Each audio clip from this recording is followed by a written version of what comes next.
certeza. A Bíblia diz que Deus não é homem para que minta, nem filho de homem para que se arrependa. Quando Ele fala, meus amados, Ele confirma a sua palavra e Ele cumpre. Então Deus se revelava no Antigo Testamento por meio dos profetas. Hoje, no Novo Testamento, Deus se revela ainda, sim. Como? Se Jesus não está mais em nosso meio vivo, Ele está vivo, por meio do Espírito Santo de Deus. Hoje o nosso amigo, nosso Consolador, que é o Espírito Santo, Ele fala conosco e Ele mostra a nós aquilo que está oculto. Ele revela a nós quando alguém está precisando de conserto, quando alguém está precisando de oração. Ele nos acorda de madrugada para orar pelas pessoas, pelo mundo, pelo Brasil. É o Espírito de Deus hoje que está morando dentro de cada um de nós, daqueles que já fomos lavados pelo sangue de Jesus. Vamos para o subtópico 2, a revelação profética e a nova aliança. Aos cristãos da nova aliança, Deus falou por intermédio do seu Filho, Hebreus 1:1. O uso das expressões havendo falado ou depois de ter falado, Hebreus 1:1-2. Por parte do autor mostra que essa ação de Deus foi um fato consumado. Isso tem levado alguns intérpretes a dizer que a partir daquele momento, Deus não falaria mais diretamente com ninguém. Mas isso é ir além do que o autor tensionava dizer. O uso dessa expressão é mais bem entendida como significando que Deus falou de forma completa nos dias do autor. Todavia, sem a conotação temporal de que não falaria mais no futuro. O Espírito profético, que é o Espírito de Cristo, 1 Pedro 1, versículo 11, Romanos 8, versículo 9 e 10, continua dando à igreja hoje a percepção do plano e vontade de Deus para o seu povo. João 14, versículo 26, João 15, versículo 26, João 16, 13.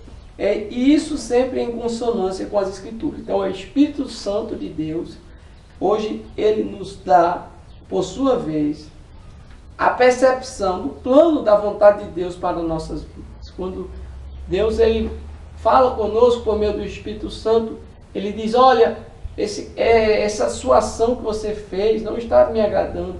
Porque o Espírito Santo de Deus é uma pessoa, e ele mora dentro de nós, e ele se entristece quando nós fazemos algo que não agrada ao Senhor. Então, hoje, o Espírito de Deus é quem revela a cada um de seus filhos e filhas que nós precisamos buscar a Deus em oração, no jejum, na palavra, nos armar com as armaduras de Deus para esta grande batalha que estamos aqui nesta terra. Porque não temos que lutar contra carne e sangue, mas contra os principados, as potestades e as hostes da maldade. E esta guerra só poderá ser vencida com as armas espirituais. Não é com o braço, com o braço de carne, não é com a nossa força que nós iremos vencer. É como Josafá. Não tereis que pelejar, Josafá, porque esta batalha, esta peleja não é tua, mas sim de Deus. Então, não temos que lutar, porque as nossas armas são espirituais. É o jejum, é a oração, é a palavra, é a evangelização. Amém? Glória a Deus. Subtópico 2. A revelação profética e a nova aliança. Aos cristãos da nova aliança, Deus falou por intermédio do seu Filho, Hebreus 1:1. Nós já vimos. Vamos para o terceiro subtópico. Cristo, a revelação final. O objetivo do autor aqui, evidentemente, é mostrar que Cristo é o clímax da revelação profética. Ele é a revelação final. O ministério profético na antiga aliança era da importância ímpar. O Senhor disse que falaria por intermédio de seus profetas. Certamente o Senhor Jeová não fará coisa alguma sem ter revelado o seu segredo aos seus servos, os profetas. Amós 3:7. O silêncio profético, portanto, era a pior forma de castigo que poderia vir ao antigo Israel. Os profetas eram importantes, mas a relevância deles estava muito longe daquela possuída por Jesus Cristo, o Filho de Deus. Os profetas eram apenas servos, mas o Filho era o herdeiro de Deus e o agente da criação. Hebreus 1:2. Ele é o redentor do mundo. Nenhum profeta morreu de forma vicária pelo povo de Deus. Então, Jesus Cristo está acima dos profetas do Antigo Testamento. Jesus Cristo está acima de Moisés. Jesus Cristo está acima de Abraão. Jesus Cristo está acima de Jacó, de Isaac e de todos os outros profetas. De Daniel, de Samuel.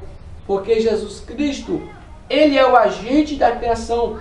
Ele agiu juntamente com o Pai e o Espírito Santo na criação do universo, irmãos.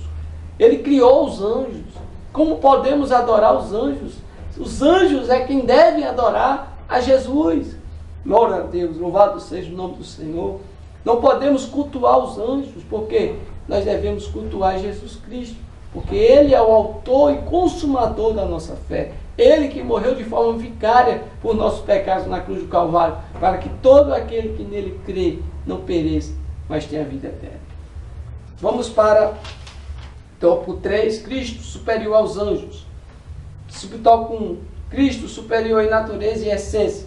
Devemos ter sempre em mente o que o autor de Hebreus tenciona mostrar a superioridade de Cristo em relação às demais ordens da criação. O seu foco aqui são os anjos.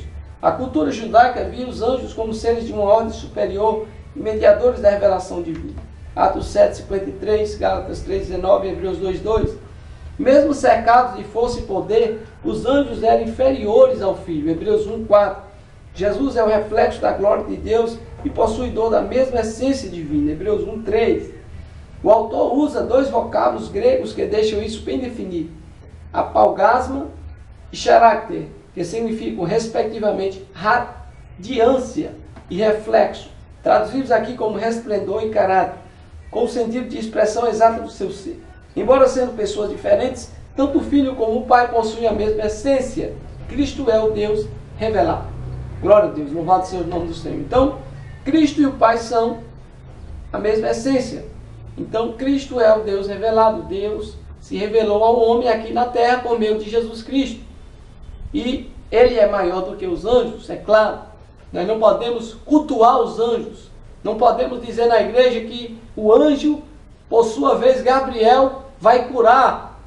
Porque quem cura é Jesus. Não podemos dizer na igreja que o anjo vai libertar. Porque Jesus, ele é quem liberta. Essa é a doutrina da Bíblia. É isso que a carta aos Hebreus está falando, para nós termos cuidado de não adorar os anjos. Os anjos, são ministradores de Deus. Eles fazem aquilo que Deus manda fazer para a obra do Senhor avançar. Para que Deus cumpra os seus propósitos ao seu povo. Mas não podemos adorar os anjos. Só podemos adorar Jesus Cristo.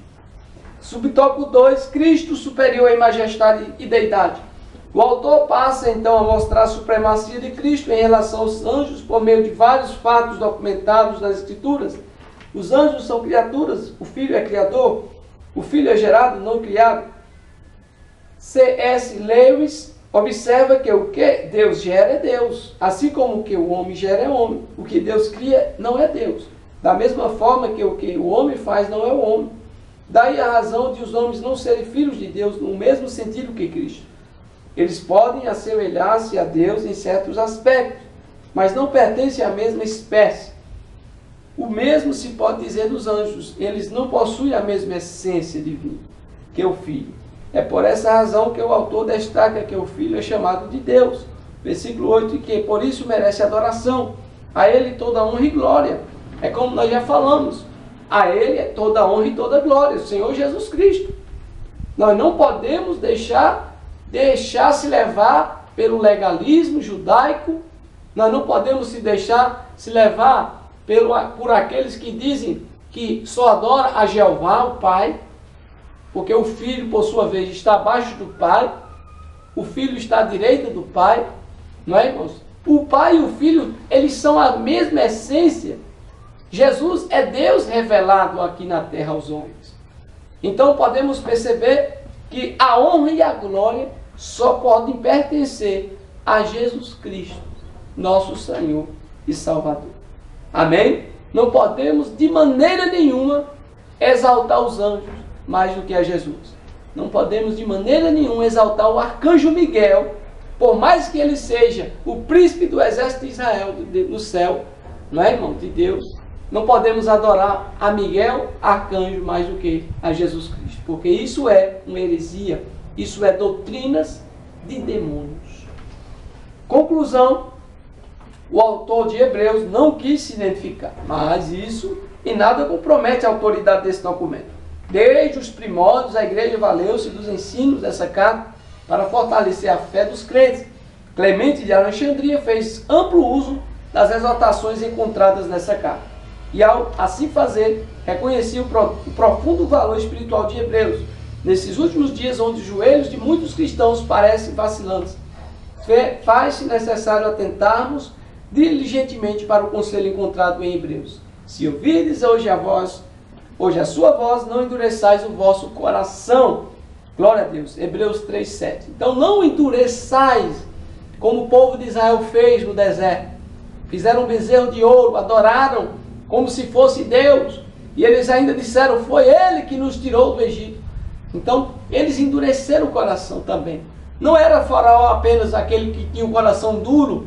Deus, muitas vezes, ele teve muita ira do povo de Israel. Deus iria destruir a nação de Israel. Foi quando Moisés orou, pedindo para que Deus tivesse misericórdia deles.